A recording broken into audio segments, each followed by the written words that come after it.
Assalamualaikum warahmatullahi wabarakatuh. Yang terhormat kepada Ibu Dina Oktaviana MPD selaku dosen pengampu mata kuliah Pancasila. Di sini kami akan mempresentasikan materi Pancasila secara keilmuan. Video ini dibuat untuk memenuhi nilai ulangan akhir semester.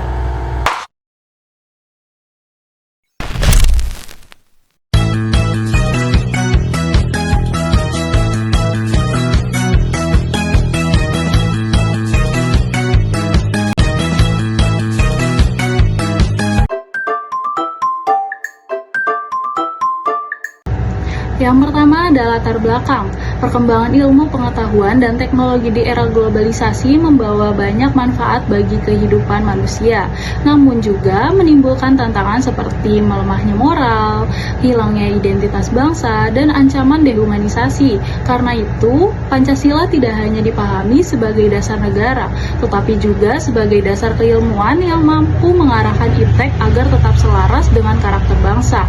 Nilai-nilai Pancasila menjadi pedoman etis dan filosofis sehingga perkembangan ilmu tidak hanya mengejar kemajuan teknis, tetapi juga memperhatikan kemanusiaan, persatuan, demokrasi, dan keadilan sosial. Berdasarkan hal tersebut, pembahasan ini menyoroti pengertian Pancasila secara keilmuan, perannya dalam iptek, nilai-nilai yang relevan, urgensi penerapan di era globalisasi, serta peran mahasiswa yang menginterrelasikan Pancasila. Yang kedua ada hakikat Pancasila secara keilmuan.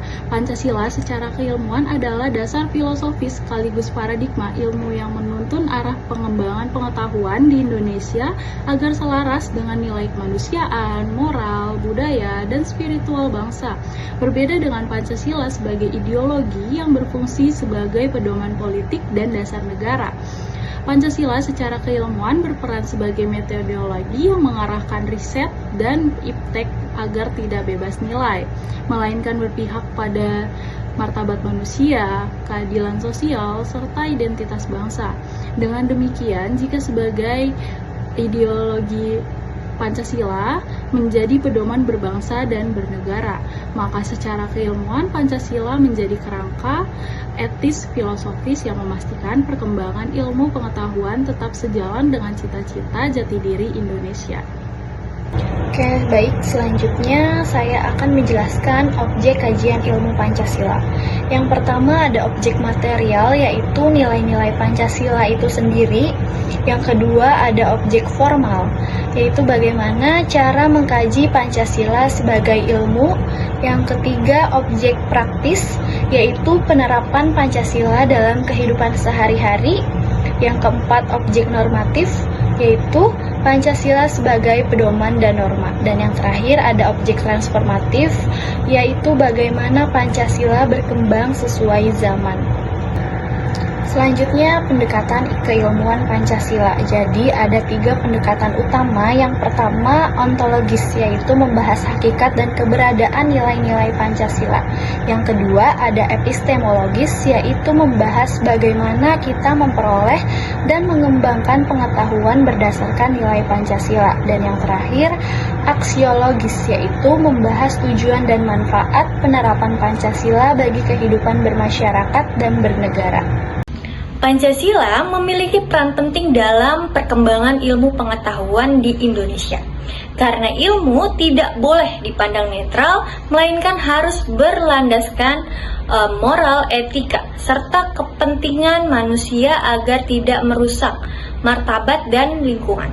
Sebagai paradigma, Pancasila menjadi rambu normatif yang mengarahkan riset dan teknologi untuk memberikan manfaat sebesar-besarnya bagi masyarakat secara adil.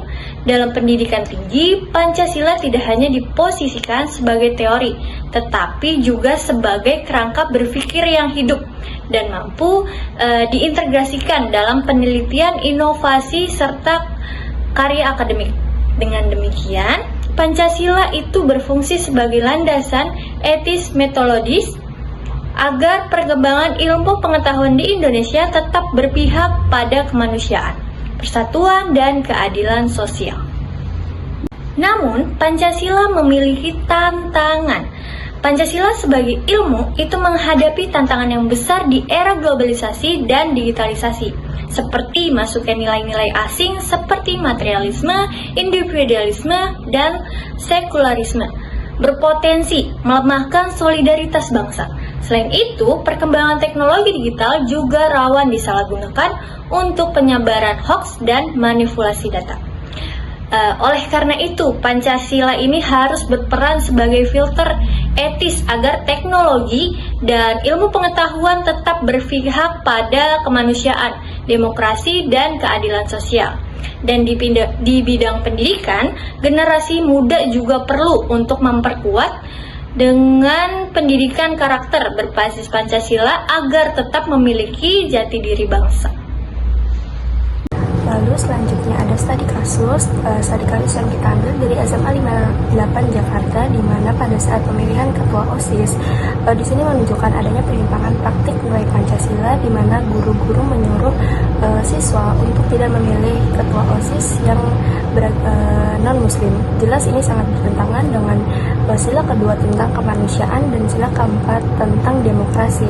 Dari perspektif Pancasila secara keilmuan, tindakan ini mengabaikan keberagaman atau ontologis, lalu melemahkan fungsi pendidikan sebagai sarana penanaman nilai Pancasila atau epistemologis, dan menghambat tujuan pendidikan yang adil serta berkeadaban, yaitu aksiologis. Oleh karena itu, nilai Pancasila secara konsisten melalui pendidikan inklusif, pelatihan guru, serta praktik demokrasi yang sehat agar generasi tumbuh lebih menghargai perbedaan, persatuan, dan keadilan sosial.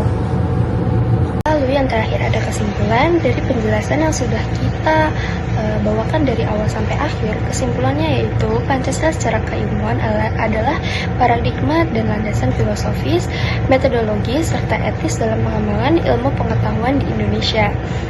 Ia tidak hanya menjadi dasar negara, tetapi juga sebagai pedoman ilmu tetap agar selaras dengan nilai kemanusiaan, moral, persatuan, dan keadilan sosial. Contoh kasus yang sudah kita angkat yaitu di SMA Negeri 58 Jakarta menunjukkan masih adanya praktik pendidikan yang belum sesuai nilai Pancasila. Oleh karena itu, penting bagi dunia pendidikan menjadikan Pancasila sebagai paradigma keilmuan yang hidup agar iptek berkembang tanpa kehilangan jati diri bangsa dan memberi manfaat bagi seluruh rakyat. Sekian presentasi dari kelompok kami, kurang lebihnya mohon maaf. Wassalamualaikum warahmatullahi wabarakatuh.